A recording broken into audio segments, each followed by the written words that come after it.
വ്യാജ ശമ്പള സർട്ടിഫിക്കറ്റ് തയ്യാറാക്കി സാമ്പത്തിക തട്ടിപ്പ് നടത്തിയ കേസിൽ പ്രതിയായ പ്രഥമ അധ്യാപിക പോലീസിനെ വട്ടം കറക്കുകയാണ് ഇപ്പോൾ.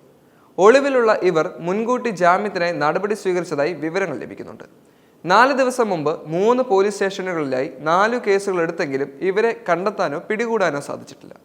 ചേർത്തലയിൽ തന്നെ ഉണ്ടെന്നാണ് പോലീസിന്റെ നിഗമനം. നഗരത്തിലെ ഗവൺമെന്റ് LP സ്കൂൾ പ്രഥമാധ്യാപിക കരിവൂരിൽ ഭാഗത്തെ NR സീതയാണ് സ്കൂളിലെ താൽക്കാലിക അധ്യാപകരുടെയും രക്ഷിതാക്കളുടെയും പേരിൽ ശമ്പള സർട്ടിഫിക്കറ്റ് ഒരുക്കി പണം തട്ടിയത്. KSFE ശാഖകളിൽ നിന്നുള്ള പരാതികളെ തുടർന്ന് ചേർത്തല, അർത്തുങ്കൽ, പണക്കാട് സ്റ്റേഷനുകളിലാണ് ഇവർക്കെതിരെ കേസെടുത്തിരിക്കുന്നത്. തുണി വ്യാപാര സ്ഥാപനം നടത്തിയിട്ടുണ്ടായ ലക്ഷങ്ങളുടെ നഷ്ടം നികത്താനാണ് തട്ടിപ്പ് നടത്തിയതെന്നാണ് പോലീസിന് ലഭിച്ച വിവരം.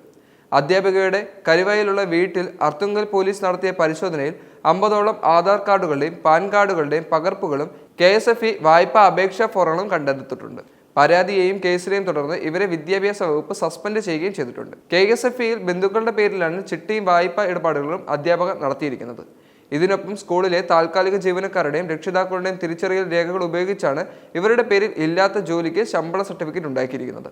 ഇത്തരത്തിൽ കെണിയിൽ കുടുങ്ങിയ 8 പേർക്കെതിരെയാണ് പോലീസ് കേസെടുത്തിരിക്കുന്നത്. ജാമ്യമില്ലാ വകുപ്പായിട്ടാണ് കേസെടുത്തിരിക്കുന്നതെന്നതിനാൽ നിസ്സഹായരായ ഇവരെയും നെട്ടോട്ടത്തിലാക്കിയിരിക്കുകയാണ്. പണക്കാട് പോലീസിൽ 2 കേസുകളിലായി 16.97 ലക്ഷത്തിന്റെയും അർത്തുങ്കലിൽ 3.24 ലക്ഷത്തിന്റെയും ചേർത്തലയിൽ 3.75 ലക്ഷത്തിന്റെയും പരാതി തട്ടിപ്പുകൾ നടത്തിയിട്ടുണ്ട്. സ്കൂൾ PTA ഫണ്ടിലെ തുകയുടെ പേരിൽ PTA നൽകിയ പരാതിയിൽ കേസെടുത്തിട്ടില്ല.